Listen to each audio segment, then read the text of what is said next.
In recent times, Dalit women assertion that there is a caste within gender, Sure. and they are very strongly bringing it in the front. Sure. At least in AP, where we could cover, there is one is happening, and the transgenders. Yes. Even recent, there was Yes. a transgenders gathering in Hyderabad, and I think they are planning to have a national level debate. Yeah. So that's not supported by NGOs and all. Sure. They are just activists who are gathering and trying to politicize that issue of transgender, where they also address about caste. Their entire pamphlet talks about how within the transgenders there are people who beg on the streets, or all Dalits and other OBCs classes, Yes. caste. Therefore, but there is another category in academics. They asked me that how do you see caste and gender? See, actually, caste doesn't have gender, and as well, gender doesn't have caste. I have something, because, so that how do you see it? Sure. Well, I mean, the most robust, I think, thinking, anti-caste thinking on this issue,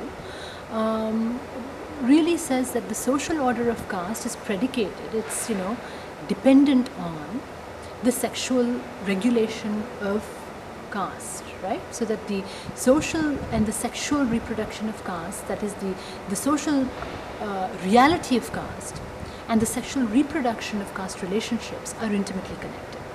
So, you look at somebody like Phule, I think you look at somebody like Periyar, you look at someone like Ambedkar, I think, they're all, in a sense, radical feminists. And they're radical feminists at a time when upper caste men who are acting on behalf of women, and I don't call them feminists, right? Upper caste men who are acting on behalf of women, debating the question of women's rights, and so on and so forth, are deeply implicated in Brahminical Victorian models, patriarchal models of companionate marriage, monogamy, right, and so on and so forth. So it is, one could say that, for the upper caste man in the late 19th and the 20th centuries, the investment in women's rights is a form of, sympathy, as you would be sympathetic of, an animal in pain, let's say, right? So one is to say that, this is almost a kind of, it's a project of correction, it's a project of sympathy, it's a distanced relationship to the women's question, as it were. I think, on the other hand, if you look at people like Phule, you look at people like Periyar, as I said, and Ambedkar, these are radical feminists because they associate the very existence of caste on the sexual regulation of women. And so, Phule is extremely interesting because he takes up the question of upper caste widows. And he talks about them, and he talks about this as a model of predation within the upper caste home. He talks about widows who are getting impregnated by, brothers-in-law and fathers-in-law, or widows who are in a state of, enormous social constraint, who cannot express social desire, right? And takes this up as a question of vulnerability, as a question of sexual subjecthood. But I think he sees it also as as integral to the order of Brahmanism. Ambedkar makes the argument that that it is death and dying women, right, or killing women off, in a sense, when they are surplus, which actually maintains caste relationships, right? It can kind of equalize relationships between different castes when you get rid of excess women. Right? So that marriage, sexual control, and the sexual regulation of women are seen to be essential to the reproduction of caste and to the reproduction of caste endogamy. And so you have, on the part of all of these, radical anti-caste thinkers, projects to reimagine marriage. And I think these projects are absolutely and enormously important, right? Phule has, comes up with the idea of the Satyashodak marriage, which is a kind of companionate marriage between equals. Periyar is very radical, right? When do you have the self-respect marriage? Who are the people who are having self-respect marriages? Ambedkar is talking about intercaste marriage. So marriage and sexuality, right? Marriage and sexual control become a very important fulcrum for thinking about caste annihilation. That you cannot annihilate caste. And this, again, I think is what's so very profound in anti-caste thought, that these are thinkers who think the intimacy of caste relationships. Because caste is about intimacy, and it's about the withholding of intimacy and sociality from those with whom you could be intimate. How do you do this? You express, sexual desire as violence. You don't express it either as lust or love, right? What do? You don't eat with people, which is an essential aspect of who we are as human beings, right? So marriage and food, right? The two important things that we do on a daily basis that makes us social beings are withheld in an order of caste. So this kind of, it's a very simple argument that they're putting forth. It's also an enormously complicated argument because they're then able to think about how sexuality and caste are structured and embedded within a structure of inequality.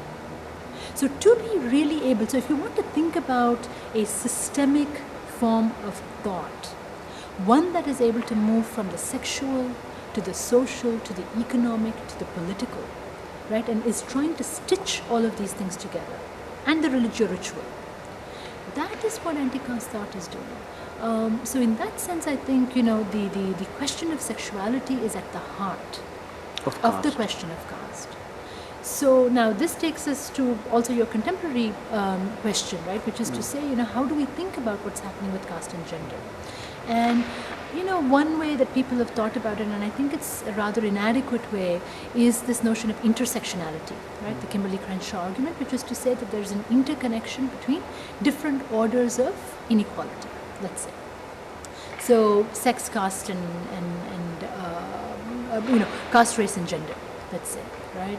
Or race, class, and whatever you will have it, sexuality. That these are all interconnected, intersectional ways of thinking about forms of dispossession, inequality, social difference, differentiation, and so on. I think this is a little bit inadequate because I think what we really need to think about is the supplemental way in which caste and gender structure each other. That is to say that they appear to us as orders of incommensurability, which is to say that the caste movement must take up a different kind of a politics from a movement for sexual rights. That feminism, and the object of feminism is very different from the order of anti-caste struggle. And so I think what we see is the establishment of an incommensurable politics to caste and gender, rather than the very complicated ways in which, when we take up questions of caste, questions of gender and sexuality end up getting occluded. When we take up questions of gender or feminist problems, domestic violence, and so on and so forth, questions of caste tend to get missed, right?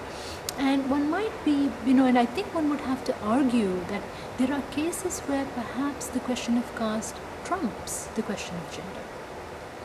Right? Just as there may be instances where the question of gender trumps the question of caste. That I think those are contextual questions of how you organize a political struggle, right? So to say that, these things are connected it's not very helpful. Because I think in terms of politics, how will you organize a political struggle, right, that can be salient? There may be times when, you take up a question which is profoundly gendered, but you make it essential to an anti-caste movement in order to mobilize around it. There may be other moments where an anti-caste movement is unable to give the place to questions of gender and sexuality, and I think this very often happens too. So we have to be able to think about the fact that every struggle for equality might be producing a form of inequality in its wake. And this is why the task of critique, like the task of politics, is a consistent task, right? That every politics will produce perhaps a form of inequality. And I think you were saying this yesterday, that you may take up the question of Dalit rights. You may forget about Dalit Muslim women. You may forget about somebody who identifies as a third gender or non-gendered or transgendered. Somebody who is fluidly sexual, right? And that sexual fluidity becomes extremely difficult. That fluid sexuality becomes extremely difficult for anti-caste struggles that tend very often to be publicly masculinist. And so there are forms of internal violence, sort of epistemic and physical, but I think also the sense that every struggle for inequality could produce in its wake a new structuring of inequality. That, I think, is something we have to be vigilant about constantly. Otherwise, we become extremely comfortable and settled in our political positions, and we assume that that political position has a kind of self-righteousness and a moral value, rather than constantly challenging what that politics itself might produce in its wake. And we have massive histories of this. That Marxism produces deep forms of inequality, blindness, right? Social and epistemic violence in its wake. This is a movement of total emancipation. It's a movement that organizes, in a sense, the world in the interwar period, but it produces enormous inequality in its wake. So that kind of political vigilance, I think, every movement, including the Dalit movement, has to practice.